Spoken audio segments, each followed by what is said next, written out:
There's an acknowledgement that we're progressing as a team, to be able to maintain possession, create more chances, more line breaks, more crosses, all those things. To see that we're making positive steps in that after our last tour when we managed to beat Côte d'Ivoire as well, we feel like we're taking steps forward. We know the team that we want to be when we reach the World Cup.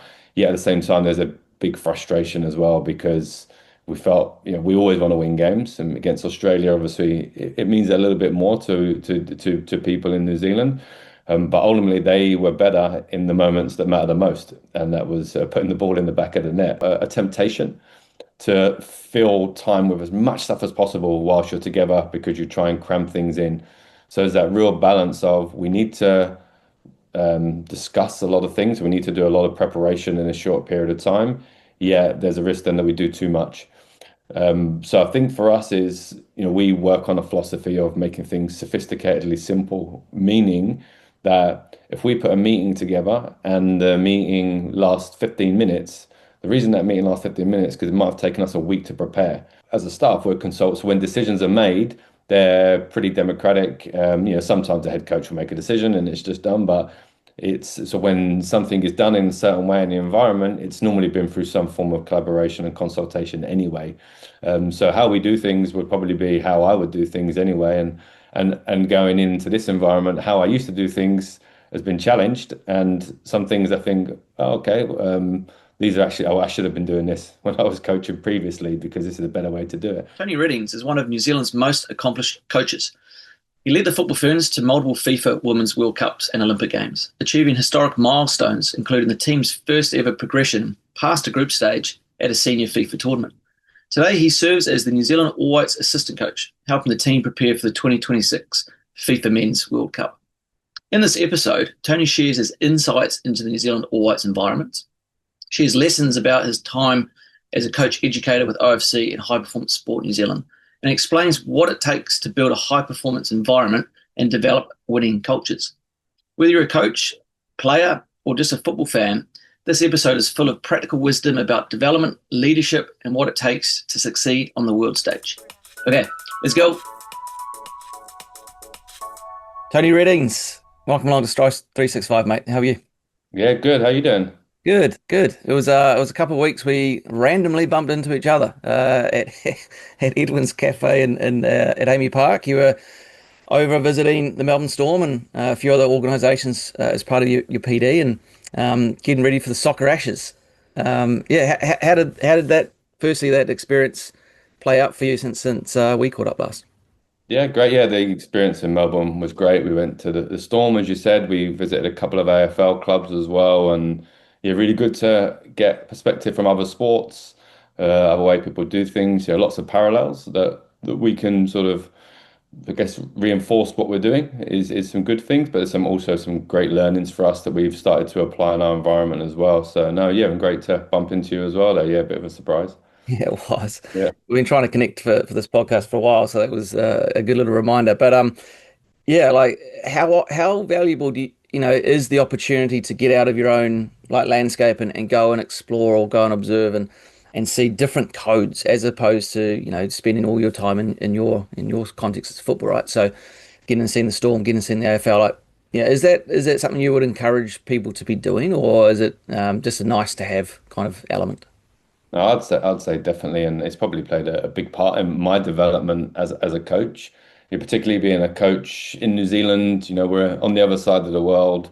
It's quite a small little bubble that you can end up operating in it as a coach, and yeah, and so I guess lifting your head up a little bit and seeing other environments is really useful. And yeah, having developed my coaching in New Zealand, it's so easy to access other sports, and I think that's where the innovation can really take place. Is you go to another sport, you see something, you can't always immediately apply into your own context because the context is different. But it's that little bit of adaptation that you take from the learning, and it's that copy, edit, paste, and it's within that edit that innovation comes around. And yeah, there's definitely aspects of my coaching which I've improved that I've learned from other sports. So I would say it's invaluable. Yeah, if you go in there with a curiosity and an open mindset, and yeah, I guess have the courage to take something from another sport and do something that's maybe not so traditional in your own. I love that copy, edit, paste. Too often we think about, copy and paste doesn't work, but yeah, I think if you take something and think about it, tweak it, and then put it back into your environment, could work. So I like that. Is any like obvious innovations that you can share with us from that particular 3 day experience that you're thinking about now or have already put into the All Whites environment? Yeah, I mean, we've sort of made a bit of a list between the staff, the all white staff that went there, things we liked, things we saw, things that we thought we could apply, and but little things like how we operate in team meetings. When you go into these professional environments, they're in there every day, 9 to 5 a lot of the time, and how they can operate in meetings to maybe extract more knowledge from the players, more thoughts from the players. I mean, they're with them every day, and they can build that sort of environment. And it just, I guess, the coaches in that have specific roles in meetings, so that there's no passengers in the meetings, for example. Everyone has a role to play, and yeah. So in ours now, our different coaches have different roles. It's not just a person up the front that's doing something, and we feel that applying that in our environment has enabled us to extract more knowledge and thinking from the players, who obviously have invaluable things that are going to help us improve as a team. So yeah, that's one in there. Yeah, but then just loads of little sprinklings of things are around it as well that are very subtle that maybe if people come in wouldn't notice. But I think the accumulation of those things does make a bit of a difference. Yeah, I was fortunate enough to spend a week with the Storm and as part of my pro license. And yeah, a lot of those, I guess, little sprinklings, it's not really upon until you reflect upon it. Well, for me at least, until I reflected back on my week, it's like, okay, well, actually, that was quite interesting. And maybe why did they do that? So the reflection piece, as much as the opportunity to go and explore or be around something, is really important. Um, let's come back to Soccer Ashes. How, I'm really curious as a football fan of New Zealand football and the All Whites.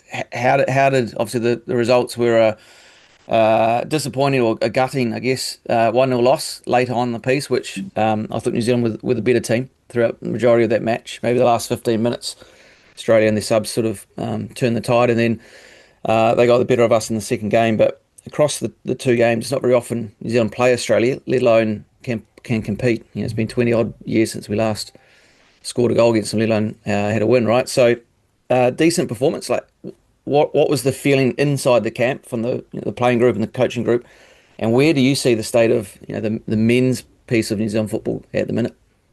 Yeah, probably mixed feelings really. Like you say, there were large parts of both matches where we felt we were the better team. We dominated large parts of the matches. But I think there's a pride that comes from that. There's an acknowledgement that we're progressing as a team, to be able to maintain possession, create more chances, more line breaks, more crosses, all those things that we the data that we gather. And to see that we're making positive steps in that after our last tour when we managed to beat Cote d'Ivoire as well. We feel like we're taking steps forward. We know the team that we want to be when we reach the World Cup. Yet at the same time, there's a big frustration as well because we felt, we always want to win games. And against Australia, obviously, it means a little bit more to people in New Zealand. But ultimately, they were better in the moments that matter the most, and that was putting the ball in the back of the net. So at the end of the day, they were the better team in both the matches because they did, the big parts better. But there's still lots of positives that we can take forward into the next. And, the big thing for us now is we know the team we want to be. We've got some learnings from that. So working from the end in mind now, we've got to apply those learnings, and we've got some games coming up in 3 weeks' time that we'll be able to put those learnings into practice, which is great for us because, as a national team, sometimes there's months between games. So yeah, so a bit of mixture really. Yeah, proud of what we produced, but frustrated that we didn't get the results. Is it about playing a style that the country wants us to play? When I say us, as a collective, as a collective us there, or is Bays and yourself and the staff still looking at the players that are available, going, okay, we need to be a little bit pragmatic here and go, we need to play like this because it's about results. Where does that designing a team to fit the players versus designing a team to play down a certain path? Where does that fit in the minute? Because I know, we can speak back 10 years ago in New Zealand football time. So, sorry, Football Ferns time. But yeah, where does that fit now with the All Whites? Yeah, I mean, we do want to play a style of football that when the country watches us, that they can see like a mirror of themselves, that they can see the traits that they're proud of. And things like playing with courage, playing with creativity, being resilient, working hard. Those types of things people want to see when we play.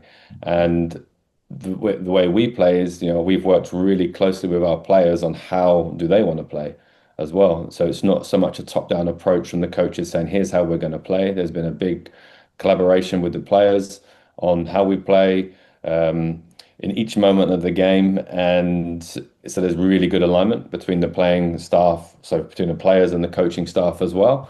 And there's, I guess, more probably less so a pragmatism, more a strengths-based focus. We know what strengths we've got. So, for example, we will look to develop possession. Why? Because we have good players. We have defenders that can pass the ball, are technically good. We have midfielders that like to build up possession. But we know we have to be varied in how we play as well. And we know that how we want to defend. And against some teams, it may be that we have to really turn the screw and make sure we defend well because we're playing against opposition that might dominate the ball. And against others that maybe we can dominate position against, we'll bring that part to our game. But I think, yeah, it's a strength-based approach based on displaying the traits that people will be proud of, hopefully when we win matches at the World Cup, but in collaboration with the players on how they want to play. How did you go down that process of the collaboration with the players? Is it like all the players? Is it the senior players like Chris Wood and Ryan Thomas? Like, yeah, just let us in on that process if you can. Yeah, well, it was actually before my time. Before my time, when Darren Baisley was interim coach, he met with the players, and just said, typically as coaches, we come in, we tell you how you're going to play. We might change formation from game to game, depending on who we're playing. But how do you want to play? Because it's really important that you fully buy into how we play. But actually, you guys have so much knowledge. You're full-time professionals. You've got lots of internationals under your belt. Is your knowledge and experience, if we're not accessing that and we're doing all the thinking and the learning, then the players ultimately aren't going to be developing in the team. So the players went away, met a few times from what I understand, and then came back with how we want to play. And so that basically provides the core of how we play as a team and our style of play. Obviously, there's always some flexibility, some adaptation, how we defend, how we attack based on who we're playing against, climate, state of game, etc. But the core fundamental of how we play now is something that's in place, and it gives us a real strong foundation when we meet as a group as well. Because sometimes we'll meet as a group and we'll train twice as a team, and then we'll play a game. So the players having full understanding, full commitment to how we play really helps speed up the process. So when we do get on the pitch, there's alignment and how we play, and that clarity of role as well, which can sometimes be quite tricky when you've been apart for 3 months and you get two trainings before you play one of the best teams in the world. So I think it's been an important step that the team's taken. What if we thought about a slightly different context? Let's say I'm coaching an amateur team domestically. I got 2 sessions a week plus a game, so it's context is very different. It's still coaching. Do you think that approach would still add value to a team in that context or that setting, or like this collaboration, this alignment, bringing the players in on this journey?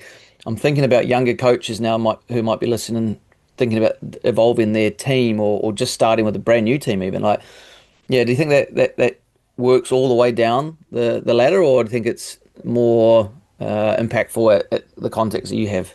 Yeah, I think it can work. You may have to adapt it. For us, like I spoke about, we've got experienced internationals, full-time professionals that have a huge amount of knowledge of the game. So not tapping into that, I think, is something which would be is something we should avoid doing, because otherwise we've got two or three, four brains as coaches when we've got 23 players in the squad. Why would we not access their brains? Because they know more about playing on the international stage than I do, for example. So why would we not tap into that?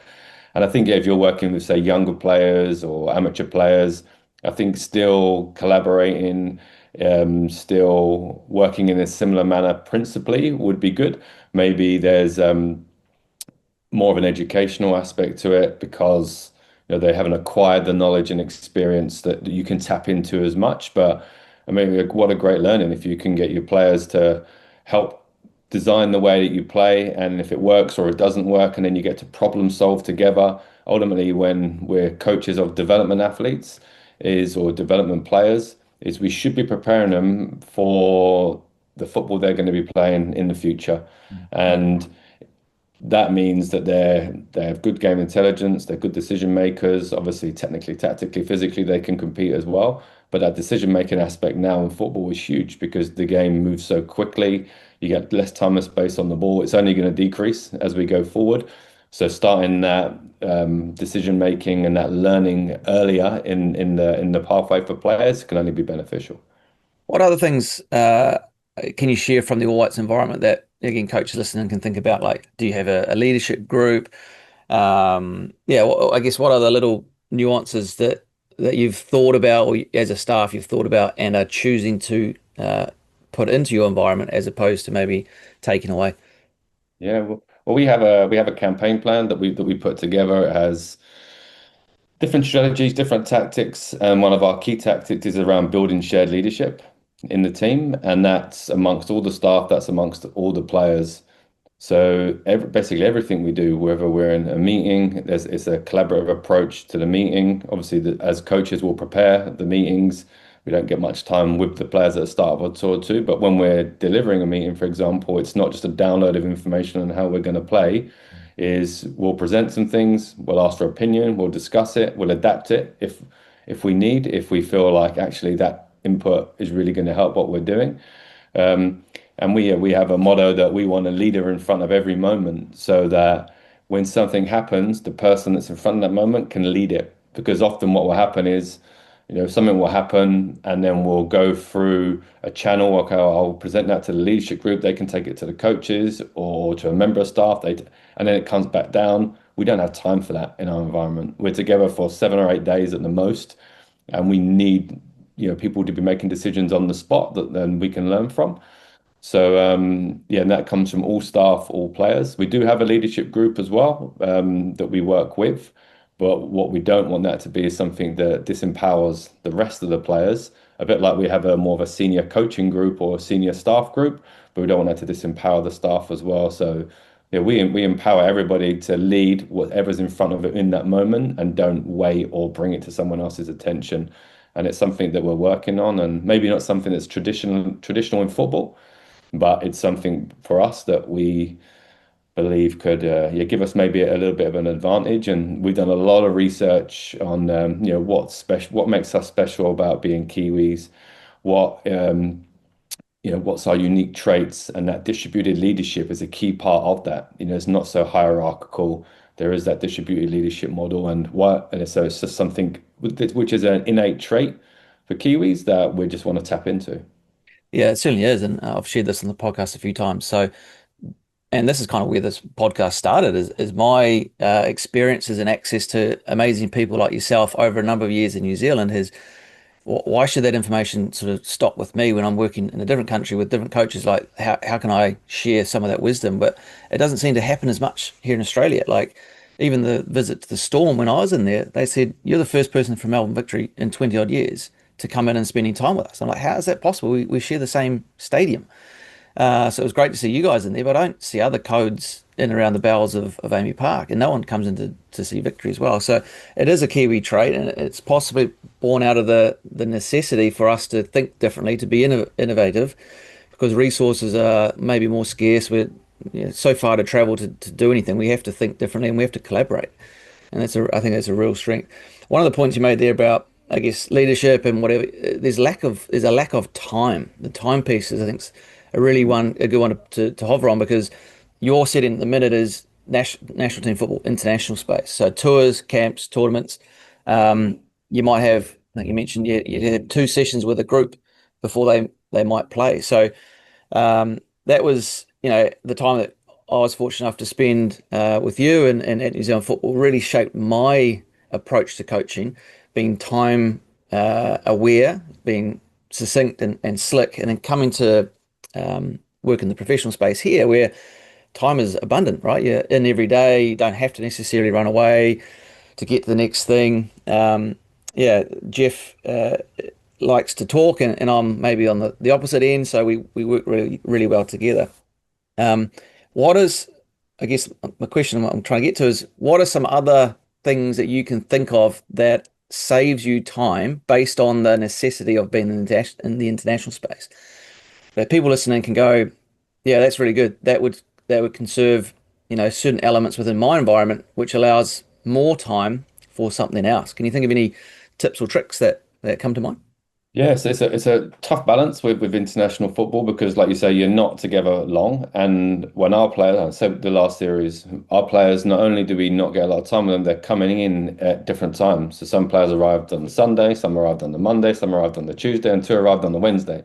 So they're not the whole group is coming in at the same time, and so there's a risk maybe the risk is a word, but a temptation to fill time with as much stuff as possible whilst you're together because you try and cram things in.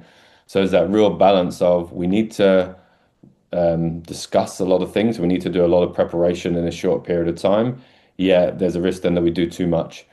So I think for us is, we work on a philosophy of making things sophisticatedly simple, meaning that if we put a meeting together and the meeting lasts 15 minutes, the reason that meeting lasts 15 minutes is because it might have taken us a week to prepare. So the meeting becomes short, so it's not overloading the players with too many meetings across the week. So, their head's spinning when they go into the game. But the reason we can keep that short is because we've worked so hard in the background to focus on what matters the most. And what I mean by sophisticatedly simple is we could watch the opposition, pick out 4 or 5 clips and show that in a meeting. But we don't do that. We'll analyze 7 or 8 games of the opposition, discuss as a group what's the big rocks, what's the key things, and then strip out and simplify down to the most important things, the biggest rocks that we'll show in a meeting. So when a player experiences a meeting, it will be, something punchy to the point with space for discussion that may look like it's been something simple to prepare, but it's because we've spent so much time in the background. So the sophisticatedly simple bit means we've taken the complexity, the noise, and we've taken the time to reduce it down to what matters the most. But that's taken a lot of thinking and a lot of collaboration behind the scenes to do it. And I think we do that with everything that we do. So we have a motto is we only have meetings that matter. So we don't have meetings for the sake of meetings. And when we have a meeting, it's not a meeting, it's the meeting. When we have a training, it's not a training, it's the training. So it's so much time and effort goes into making sure that anything we do in our environment is going to give us our biggest bang for the buck. So I would say, for coaches listening that are time poor and maybe rushing from work and the things like that, maybe it's not so possible. And even people working in club environments because you're working day to day. But in our environment, that we do have that uniqueness of time being scarce, is just making sure everything we do is you're focusing on the biggest rocks. But that takes time. It takes time to find out what they are and then put them together as well. But with enough space that we can collaborate as a team as well. Because if you feel things too much, you would have been on workshops and meetings yourself where you try and cram so much in, you restrict the ability to actually discuss and debate and collaborate. So it's making sure that we keep it to its finest, to what matters the most, that allows that space as well that we can really work together as a group. Yeah, just because your context, I'll say time poor, loosely, but even environments where maybe you're not so time poor, you're not rushed to get away. I'd argue that players don't want to sit in a meeting for 40 minutes when the meeting could be 20 minutes. They would prefer to have the 20 minutes back to themselves, right? So, I challenge people thinking about how they can maximize and be impactful with the time they have available and give the time back to the people. I remember, fortunate enough to spend, 3 weeks with you and your staff around the Rio Olympics, and every day there'd be a team, not a team, a staff meeting at the end of the day. So talking about time and collaboration and giving space to discuss. More often that was led by the team manager. It was a sort of an operationally led conversation, but every single person in the room, be it yourself as the head coach, your assistants, the S&C, me as like the support coach, we had our TD there, we had a whole raft of people in the room. Everybody got a chance to input whatever they felt that time needed. But equally so, if I remember it's very clearly, you're like, there's no banter in this meeting. It's here for we're still working. We'll do banter after the meeting. So if you've got nothing to say, just pass. Like, don't fill the space with your need to speak. And that's something that I certainly use in my environments is everybody should have the opportunity to speak and input. but equally so, if you got nothing to add, just say no, nothing to add, and then it just moves around quickly. And again, that's that meeting that could have taken 30 minutes by everybody feeling like they want to say something becomes 10 minutes, and it's really impactful, and then you get 20 minutes back. So Yeah. yeah, yeah, I challenge people to think about again that timepiece and other things. I'm just while we're on the Rio experience, there were some other things that I've taken from you as my learning. So every day it was kind of like a rule, right? I don't know if it was a rule that you had for years as the head coach, but it was every day everybody had to do something outside of work for an hour. It was like find a time to go. You know, you and Danny were in the gym working on that. A couple of people were maybe playing table tennis, but that was sort of enforced upon the staff to get out of Mm. the head down in front of the laptop, planning, thinking, talking, and going and doing other things. What's your take now? Like some 10 years on, is that still something that the All Whites coaches do? Is it something that you think is good practice? Getting away for a small period of time each day to do something different. Like, yeah, where do you see that piece at the minute? Yeah, I still think that's massively important. On tour, like I said, there's a risk that you overload players, but there's a risk that you overload staff as well. You're not together for a long period of time, so you're trying to get as much benefit out of the time together as possible. Yeah, so like we'll, for example, I'd say every morning, pretty much every morning, staff will do some form of exercise. Group will go to the gym, others will run, and there's time to do that in the mornings. But then there's also a freedom within our day. We have set times where we have to be together when we meet, when we train, when we eat. All those types of things that fit into the schedule, but there's a flexibility to work around people. I know. So, for example, we have staff that work in different time zones. That when they call home to their families, is it maybe at different times of the day for others? So we'll say, when should we meet to review training? Because we'll review every training, we'll review every match. Our performance, the technical team's performance, how well we did. Oh, I'm just going to phone home. I'll be there in 20 minutes. No problem. 20 minutes, guys, and we put it on the WhatsApp group. So there's a real flexibility to do that, and ultimately, and the head coach is, Darren Basie is massive on this, is you need to enjoy what you do. And if you just feel like it's non-stop when you're on tour, you're not going to enjoy that so much. So there's an expectation, I guess, that people take that time out. And yeah, the more you're prepared before you go in, it helps because then there's less that you need to be, I guess, doing on tour. But yeah, don't be finding work to fill the space. As much as we do that for the players, that's really important for the staff, particularly, if you go when we go to the World Cup, we could be away for weeks and weeks. Hopefully we are because we're successful. Is ingraining those habits then helps you maintain those work levels sustainably. Yeah. Where are you guys at the minute around, let's say, it's breakfast or let's talk about two contexts. So you got breakfast, because I think about this a lot about designing high performance environments. Like, is it a window like between, I don't know, 8 and 10, come down whenever you want because people like to sleep in, people like to get up early, everybody's different. Is it like a window or is it quite rigid? Here's your set time. No, so it's really flexible. We have a window that players and staff can have breakfast. Some people like waking up early. I'm one of those, and some people that like to have a lie-in as well. And ultimately, for us, is we're there to perform, and if enabling someone to eat early is going to help them perform, to enabling someone to have a lying and more of a sleep is going to help them perform, then that's great. So obviously the window will be typically train in the mornings where possible. Sometimes because of travel, we have to train in the afternoons. So we have a window where players can go and eat.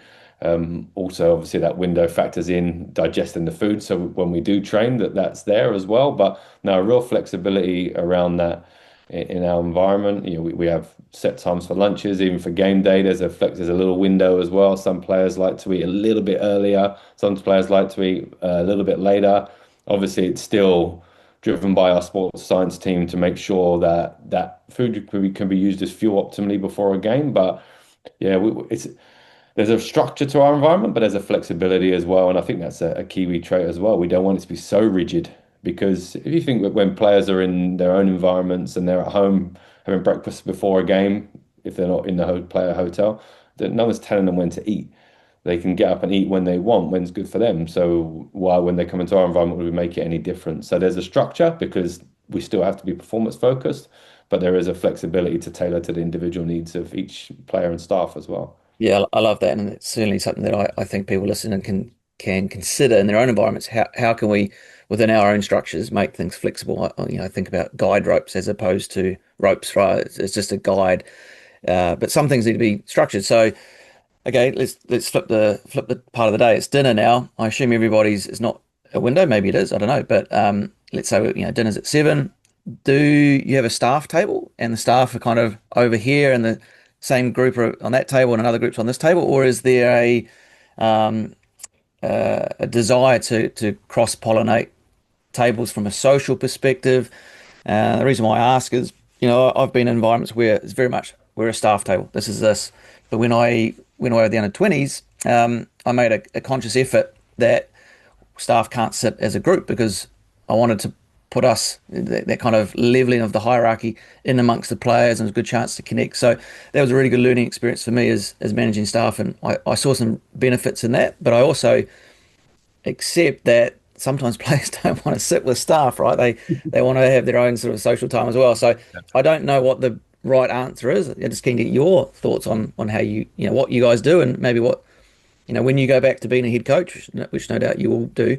Would you follow the same as what you're doing currently, or are you also thinking about how things can work from that staff player dynamic?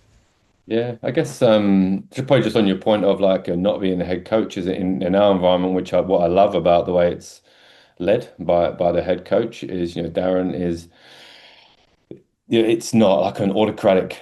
We'll always consult on everything around. And when I say we, not just myself and the head coach, we'll as a staff we'll consult. So when decisions are made, they're pretty democratic. Sometimes the head coach will make a decision and it's just done, but so when something is done in a certain way in the environment, it's normally been through some form of collaboration and consultation anyway. So how we do things would probably be how I would do things anyway, and going into this environment, how I used to do things has been challenged, and some things I think, oh, okay, these are actually, I should have been doing this when I was coaching previously because this is a better way to do it. In terms of the dinner, we tend to sit, there's no rule around it, but we tend to gravitate more towards staff sitting together and players sitting together. But what we do in our environment, and this is very deliberate, is we spend a lot of time thinking and designing how we set up our environment. And most international teams would probably have got this room for the physio, we've got this room for dinner, we've got this room for where players can hang out, we've got this room for the staff, and it's spread out. And you would have experienced it yourself. Is what we want to do in our environment is create as many mini collisions during the day as we can across the group. So if you come into our environment, so say for example on this last tour, where the staff tend to work from, or when we do the analysis of training and matches for etc., is connected to the physio room, which is connected to an area where the players play, which is connected to where we eat. So it's all in one area. So when I come down in the morning to say good morning to the medical team and have a chat, there might be 3 or 4 players in there that you bump into. Then you come down a bit later to work as a staff, you'll bump into 3 or 4 more players or staff. And so all throughout the day, you're deliberately having these mini collisions, which is just creating that deeper level of connection as a group. So when we come to dinner time, for example, it's not that you haven't seen the players. You might have bumped into all of them during the day through one way or another because you're all in the same area, plus being at trainings, meetings, etc. So yeah, I think even though we do sit separate, I think there's a lot of connection throughout the day amongst the whole group. And for us, connection is one of our values, is a key value. And how we design our environment has been deliberately designed in a way that really deepens that connection because there's these informal collisions that are happening throughout the whole day. Yeah, it's a great point, and a future episode coming out shortly with Melbourne Victory striker Holly Furphy. Her big piece of advice to coaches was try and create more connection to players. Like don't and on the back of that, it's like don't just have your favorites, because if you're not one of the favorites, then that doesn't feel the greatest for the athlete. But yeah, find mini collisions. I love that. That's great. Like find little mini collisions as often as you possibly can with everybody over a number of collisions within the day. So yeah, that's awesome. Thanks, Tony. So just on that, there's a lot of since doing that, you read certain things and you gravitate towards it. I've read about companies, the big successful companies where they design a lot of environments like that, where you have to come to a central place to go to the toilet, for example. You have to come, so it does create that. So whilst they might be big and all spread out, they're forcing that. So, you go to make a coffee, you're going to be bumping into people because there's one place to do that. Or, if you're going to get some good water cooler chats that people talk about is deliberately designed that these mini collisions are happening more often. And so it's quite interesting after we designed that because we feel like it's something which really is us, is to see that, these big companies do this as well, just to make sure that this connection is happening. And it's more informal, but it's very, very, it's less small, but it's very frequent. Yeah. If you're liking the episode so far, it would mean the world to me if you could hit the subscribe button if you're watching on YouTube, 5 stars on Spotify, or follow on Apple Podcasts. Or if you'd like to, you can buy me a coffee using the link in the show notes below. You mentioned a little bit earlier about, when you reflect back to your time as the head coach of the Football Ferns, and we spoke about in the bio, very successful in terms of what you achieved there. There's some learnings that you're like, oh, I don't know if I, would do that differently if I was in that situation now. That's something that I think all coaches will experience, thinking back of, the mistakes that they made, or there's just constant evolution of personality, learning, Yeah. et cetera, et cetera. What are some of the things that you think back now going, oh, that wasn't great, or I thought it was right at the time, but now upon hindsight, maybe I do things differently? Because this is some of the key learning for having people like yourself on. Like, can we shorten the learning gap of coaches listening who might be, what can we take from Tony that, I don't need to make that mistake, or I can, test this out in my environment to see if it's going to stick and land. Yeah, lots of them. I know there's a limit to this podcast of things that I wish I would have done better when I was coaching previously. But yeah, lots of little things, some bigger things. I think one is when working with our leadership group when I was coaching previously is you working with them, maybe an expectation to lead, but without providing clarity on the areas that they can lead that matter the most. You imagine you come together as a group and you're not together for a long time. You can't come in and just transformationally lead the whole environment as players. So I think you've got to be quite specific on what are the areas of leadership that you want players to focus on. So leaving that so widespread that really the leadership doesn't occur, and that's not on the players, that we on me and the staff, and not actually putting some parameters around here's where we'd get the biggest bang for your buck, and then supporting them in those areas, I think would be one. I think another would be with some of the meetings, we work so hard to keep them really tight, but I think we've taken it to another level now with the All Whites to focus on, what matters the most. And some of that's resource based. We have a bit more resource now as well, which makes it easier to do that. But I think, being a lot clearer on focusing on the big rocks and having a trust that these are good players, these are intelligent players, like I've worked with in the past. These are no different. I'm not saying these ones are and the ones weren't, they were, but I trust that they know things. So not trying to control too many aspects, making sure that everyone's clear on the big rocks and the trust that the other things will get dealt with because they're good players, and they know that. I would say would be two. And then maybe one that's maybe not so relevant to others is, just more of a understanding of when players are in their club environments that they need to be allowed to be the best club player they can. When I was previously head coach to the women's national team, try and send out a lot of information before the games. Here's who we're playing, and an expectation that players will look at that when actually, we should let them just be the best club player they can be, and then they'll come into us, and then it's our responsibility when they come into our environment to make sure that we can work with them to get the most out of that time. And imagine we're playing a big game against Poland coming up, and their club coach sends them footage. We've got this game on the weekend, and we want you to research this and be ready for the game right before they play a game for us. No, let them be the best player they can for us. And then when they go into your environment. So I would say, yeah, maybe just being better in smaller chunks and not trying to control too many things would be something, I guess, and focusing on what matters the most. And some of that just comes with experience and being better. So, the better you get, the better you get at identifying what's the most important thing. So you're not trying to cover too much, I guess is what I'm saying. So it actually you're covering too much, and the phrase that you would heard me use a lot, if everything's important, nothing's important. So being really clear on what is the most important thing and focusing on that rather than trying to cover everything, I would say. So those examples I gave are probably symptoms of that. Yeah. There's a great example my memory just went back to. So back in New Zealand football days, we shared the same office, and there was you had this photo of a champagne tower. And I was like, what is this? Like, are we having a party or going somewhere? And I sort of said, what do you mean by this? And it was to your point there, is the quickest way to fill up these 50 glasses is by pouring the champagne into the top glass.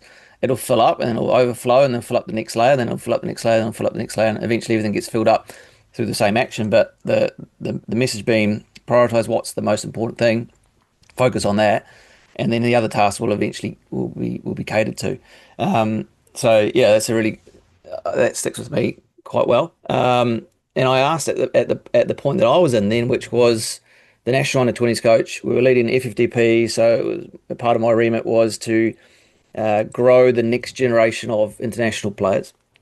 I asked you at that time, what is the most important thing in my role? And you said the training, get the training right, the development on the pitch. That's the most important thing, not building culture, not collaborating with staff. It was get the training right.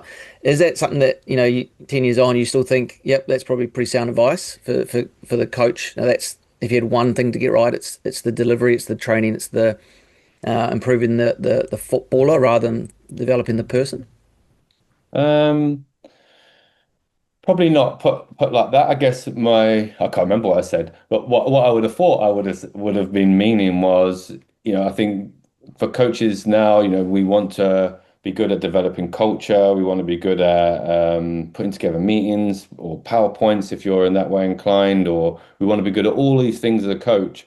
But ultimately, our job as a football coach is we need to be able to improve the players on the pitch. That's where, the players, why are we helping players? Because we want them to perform in matches, have careers, win matches and contracts, all those types of things.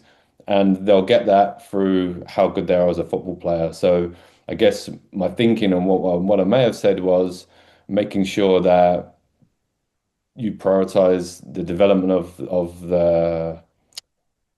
yourself as a coach to develop the player, because sometimes I feel like there's so many areas to coaching, as you know, there could be on the 100 areas, and there's more, they're infinite, but say there's 100 areas of coaching and we neglect the football side of things, when actually this is what the players are. What's it about? It's about playing the game. So you need to be able to deliver quality training sessions to be able to help the players. So do I think developing the person is important? Massively. Develop the player, develop the person. That's part of our role. But I guess my thing for me is sometimes we neglect that the training is the most important. If we're going to help players achieve their potential as a player, the training has to be good. Now, that obviously culture is huge. Developing the player, the person's huge. All the holistic development is huge to that as well. But I guess for me is particularly when working with players that are developing as well is just making sure that the development technically, tactically as a player is crucially important. Now, in our environment, we don't develop the player so much because the club developed the player. So when you were working with FFDP, you were training the players pretty much every day.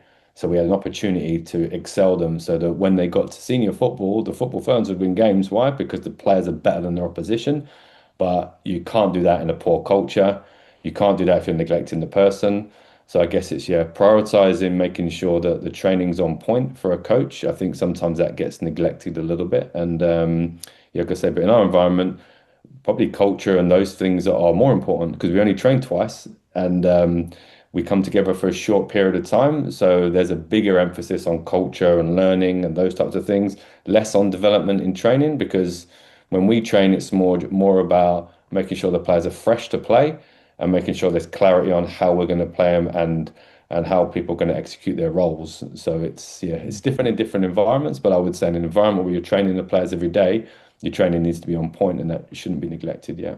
Yeah, champagne tower works in any environment. The same thing. Like the main thing is that the main thing remains the main thing.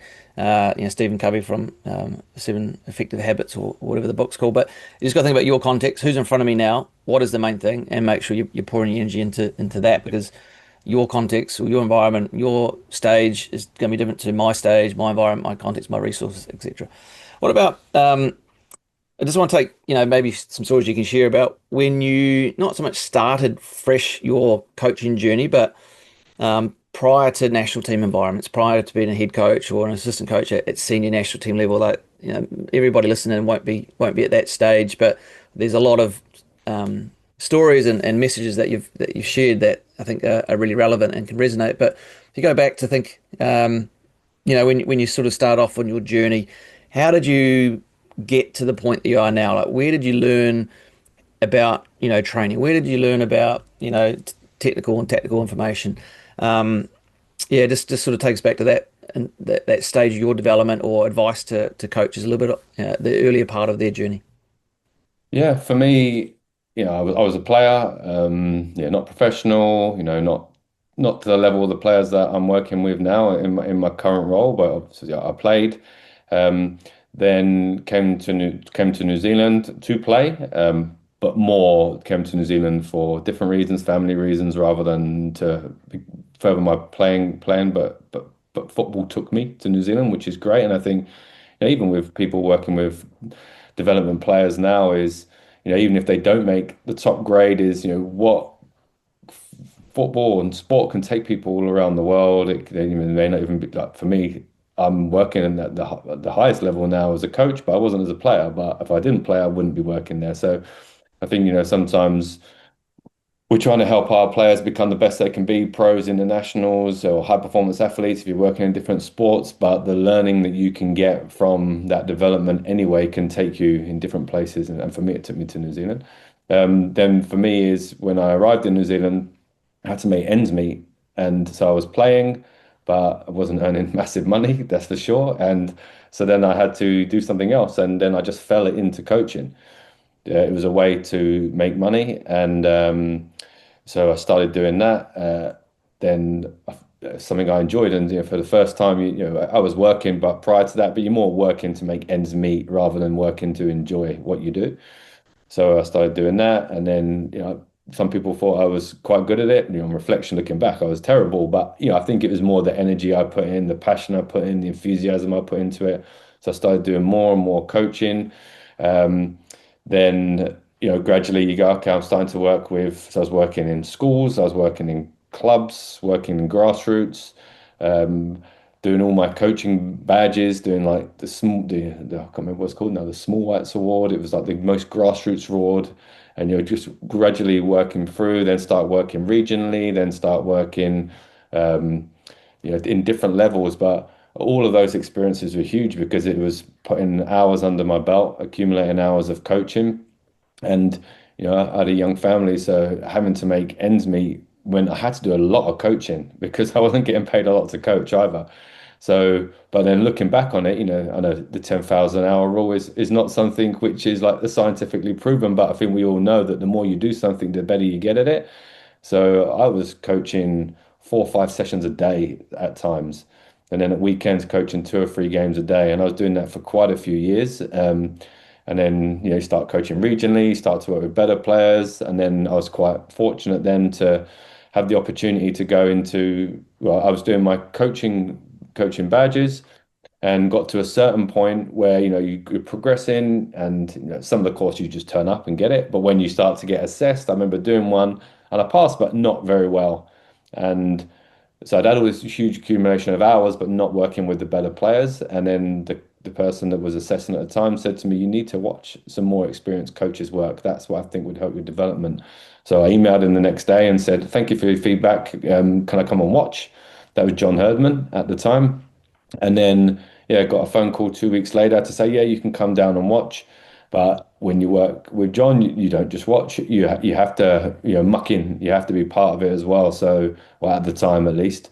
So you're putting out cones, you're picking up cones, you're putting out bibs, and you're doing all those sorts of things. And again, but then you're accumulating more hours. You're watching the best coaches work, and then gradually started to get given some responsibility in those sessions, working with individuals, with groups, with units, and then yeah, those types of things. So I think getting started, it was more around having to make ends meet, but at the same time as well, I got injured when I was playing, so I was out for 18 months.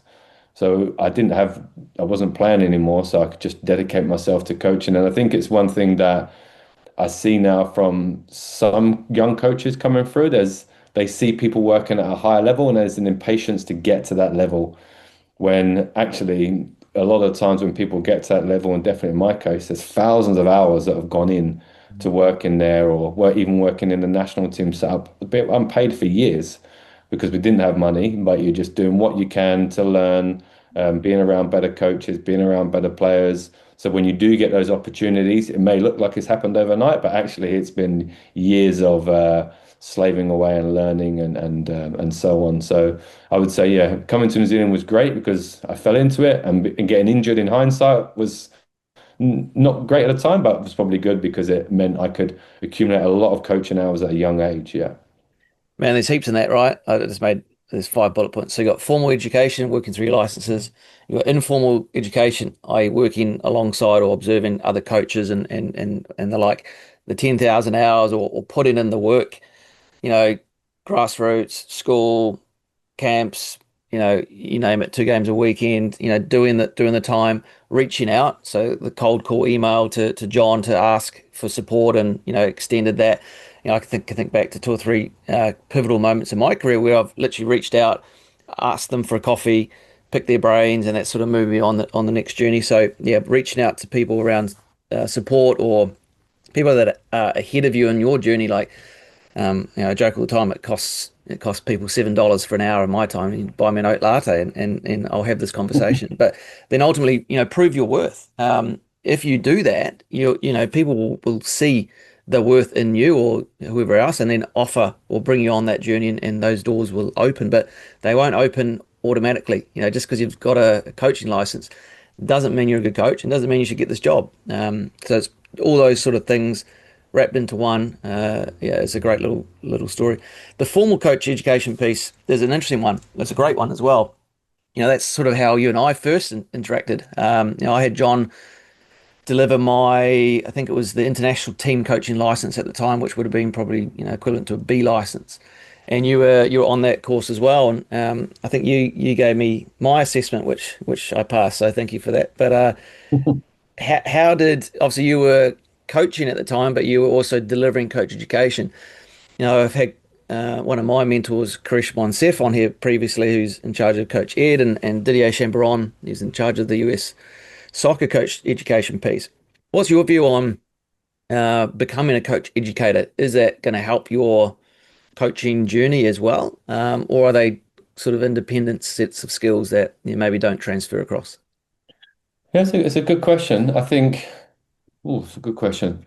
I think they can be complementary. I think they definitely can be complementary. I know, like, for example, someone like, say, Rob Sherman, who we both know, John Herdman, are like world-class coach educators, but top level coaches as well. And I think, when you're a coach educator, you're forced to analyze the game, study processes, all the stuff that you have to know, because if you're going to be able to teach and enable others to learn, you have to have a deep understanding of those areas yourself. And I think, that can only help your own coaching when you do that. But then at the same time, I've seen some excellent coaches, like you sort of hinted at earlier, that maybe haven't gone through the coaching pathway and haven't got courses that are still excellent coaches.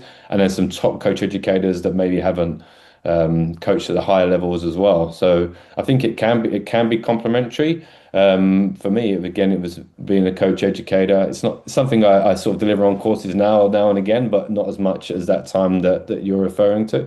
But for me, yeah, you just sort of have to have a deeper analysis and study of the game, because if I'm going to put on a coaching session, it has to be a pretty good coaching session if people have paid to be on this course and they're supposed to be learning from me. So making sure that I get my process right, my detail right, my planning right. So there's more repetition of hours of that. Or if I'm delivering a module on the modern trends in the game, I have to know this because I might get challenged from someone in the room on something, and I have to be able to respond in a professional manner. As well. I'm not saying I have to know everything, and sometimes you ask a question you don't know the answer, but I think you have to equip yourself in a certain way that you can deal with those sorts of challenges. And yeah, I think yeah, it's important. And you hear a lot of people talking about should you go through the formal coaching pathways and things like that. For me, it was a huge part of my learning. Does it prepare you for everything you do on the job? No. Is it possible to do that? No, because coaching's so multifaceted. There's so many contradictions in coaching all the time. You're trying to build teamwork, but you're trying to inspire individuals to knock each other off their perch. You're trying to plan long term, but you might have a short term contract. So there's so many things and variables in coaching, but I think you can learn them outside the formal pathway, like I've done. But lots of learning that I've learned in the formal pathway has been so beneficial as well. Yeah. Yeah. Hey, Tony, we've gone quite deep on coaching specifics, so advice or people listening, coaches. We've taken a whole heap of notes, no doubt. The other two audiences we probably haven't really alluded to, so I just want to bring them into the story before we finish. So, any athletes listening, like based on all your experiences and environments and top players that you've seen and worked with and evolved with over time. What's your, I guess, big piece of advice to young aspiring athletes that that they can listen and go, oh, okay, this is really relevant for me now. Yeah, I think some of it will be quite similar to what we spoke about with the coaches. I think when you see players on say players are aspiring to be in an all white, for example, and they look at the team playing, or they're watching the Champions League this morning, is they see a player there, they see the output of something, but what they don't see is all the hard work that's gone on to get them there. And I think my number one would be there's no shortcuts, there's no substitute for hard work. And if someone's training, there's always someone that's going to be doing more training than you somewhere. So I think sometimes again with coaches you see the same with young players as well, or athletes from other sports. They want to achieve a certain level, but maybe they're not putting the work in to get there. So I think that number one is there's no substitute for putting the yards in. You have to put it in. You see Messi's, Ronaldo's, why they're the best is probably because they put the most training in, along the way as well. So I think that's really important for them. But then understanding that, when they are developing, that their development isn't going to be linear, that you're going to be progressing we talked about the All Whites, we're progressing in the right direction, but there's ups and downs. But overall, we're moving in the right direction. And knowing that, there's so much to being a football player, and at times you may feel like you're stagnating as a player because, I don't know, technically you're not getting better, but maybe through that you're becoming more resilient as a player, which is a requirement when you're older. Or technically you're not getting better, but physically you're getting stronger. And so there's always areas of the games that could be improving. So even if you feel like you're not, is that perseverance and that hard work will mean that you're probably getting better as well. So I think, yeah, if a young developing player said to me, what would be the one, I'd say you need to put the work in, because that's gonna ultimately that's what's going to make the biggest difference. Yeah, the secret is there's no secret. That's right. Everybody should Yeah. know and knows that there's you got to do the work. And you drew a great parallel before with when you started answering the question. It's no different to coaches. You got to put the work in. You got to do the work, and there's always something that you can improve, refine within your coaching competency, right? So Yeah. very similar. What about bringing parents of developing athletes? In the national team, you probably don't deal with parents these days, but you certainly would have had experiences when you're working at schools and the like. But even now, like you are a parent yourself. Like what sort of advice are you giving yourself, or are you doing that's helping your boys become the best version of what they can become in the sporting context? Yeah, I'm not, again, it's not an area I'm more knowledgeable in being a coach maybe than a parent, because I'm sort of learning that every day on how to be better at that. But I would just say, we talked about it's not easy, like to get to the top in sports. So if we focus on football, it's not easy. Say if you're in New Zealand still, there's thousands of players that want to do what you do. If it's trying to be a professional, there's millions of players that are doing what you do. So it is hard. There will be setbacks. There will be times where you suffer adversity. It's not going to be linear, like we said. Sometimes it might be your development, you feel stagnated. It could be an injury, it could be so many things. And I think to get through that is you need to retain that love of the sport, because to persevere, maybe when things aren't going well, to persevere if you've had an injury, to fight your way back, or whatever it is, the setback that you're going through, if you don't love the sport, then I'm not sure you're going to put the effort in sustainably. And I think parents play a huge role in that. Is we know from a lot of the research that's been done, having this nice, small, tight network support team around you is really important. And I think parents are crucial in that. Is you'll spend the most time with the player, with the athlete, your child, than anybody else.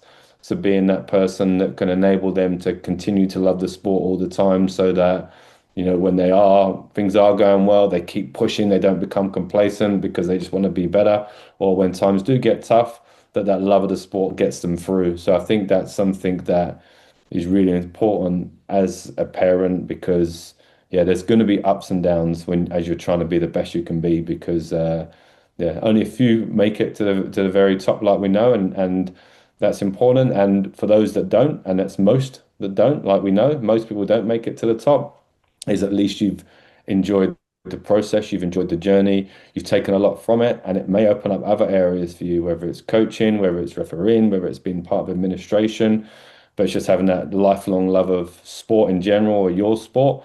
And I think, yeah, parents can play a huge part in that by being that key support person or people for the players as they're sort of going on their development journey. Mm. Yeah, I love that. And I speak about it all the time, that inner fire. I think I view the role of the youth coach is to keep that fire going. Above anything, if you do nothing else, you just pass them on to the next coach, and that fire is still burning strong within. Because the moment that you lose that inner fire, we lose them from our sport. People go and do a different activity. So, yeah, I love that. All right, Tony, thanks for the last hour and a bit, mate. It's been enlightening. It's been great. It's also been good to sort of refer back to some memories. So, appreciate everything you've given us so far. But let's finish us off with rapid fire questions if you're ready. Yeah, sounds good. All right, give me a question. I'll do my best to answer it. Yeah, question for you, I think, is what would you like, focusing on the big rocks? What would be the most common mistake you see people make in the area of player or athlete development? Yeah, good question. I've actually just been thinking about this a little bit in my current role at the club around involving coaches. And we've probably alluded to it a little bit already. The biggest mistake I see is, if talking specifically to coaches, is they feel, I don't know if they feel, but they do tend to give too much. They feel like they need to show that they know all the answers, and that they're a good coach. And Korish talks about, I don't want to see, you don't need to plug in the hard drive and download all the information. It's almost this concept of almost deletion. It's something that I speak to our guys about. Like, what can I delete from the space that I'm holding to give the best impact for the player, or the team, or the environment that's in front of me? And we've spoken about, being time poor or being time smart. That would kind of be the big thing that I see too much of. And I've certainly been guilty of it. I'm probably guilty of it now in this sort of response of filling space with stuff that doesn't need to be there. But yeah, being less about me as the coach, and more about what's needed from me to the athlete, to the environment, and having a more of a humble approach, because it's not about me. I'm not the one that has to go and perform, right? So it's, Yeah. yeah, I guess in a long-winded way of saying, take a step back, give them what they need and nothing more, and allow them the space to move forward. Would be the biggest common mistake I see with certainly young developing coaches. Nice. I don't know. What about you? What do you see as the big mistakes? Yeah, I think that would be one, and it maybe would be for working with players, I'd say twofold, maybe judging players on who they are right now, not who they could be, Mm. and then preparing players for the game of today, not the game that they're going to be going into. So if someone's 16 years old and maybe they're going to be a professional when they're 21, well, what's the game going to look like in 5 years? So I think, forecasting ahead so that we're preparing players for what they're going to be going into, not where the game is now, I think would be one at the higher level of sort of player development. Yeah. Yeah, nice. Give us a concept or idea that yeah, through your time as a coach that maybe we can think about and apply into our worlds. Yeah, I think yeah, one that I do deliberately, one that we do deliberately about is action learning. I'm sure people will know on listening what action learning is. You know, is you plan to do something, you do something, you reflect on it, you learn, and then from that learning you replan again. And I think doing that regularly, whether it's you could be doing it after every training, you could be doing it after every game, every meeting, every day, and setting yourself time to do that. And I think the main part I would say for that is the reflection part, because often people will plan, do something, maybe have some learnings and then go again, but don't really take the time to reflect. So I would say, scheduling time to action learn into your calendar would be something that would help everybody, even outside of sport. Yeah, I love that action learning cycle. I just think back to probably something we don't do now, but we certainly did when I was with you. Is at the end of every session, it was like a 3 to 5 minute quick debrief. You know, how did we go? So it was like a hot wash. Sorry, a cold wash. I'm coming out from the garden, or in from the garden. I'm going to dirty hands. I'm going to quickly wash them before I do my next task. So capturing the immediate feeling, but then having a longer debrief, a longer reflection, a longer review, a longer recap. Finish what I need to do. Now I'm going to have a longer shower, so to speak. Yeah. That reflection is something that coaches we probably know we should do, but do we do it? Do we schedule in the time to do it as part of our routine? It's a really important piece. What's a recommendation you have for a book, movie, TV series, or podcast that coaches listening to can go and pick up?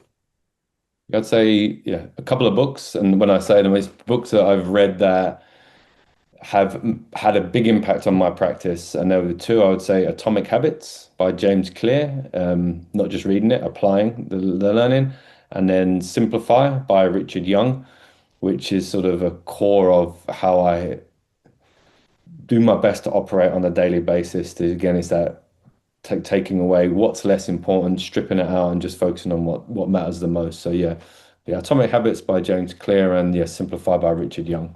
Nice. If I gave you a magic wand and you can change anything about, I don't know, the coaching landscape or the sporting landscape, let you choose where you want to go with this, what would you change? Yeah, this is something that it's just quite clear to me is and it would need a magic wand, is that every player or athlete from another sport is given the opportunity to realize their potential.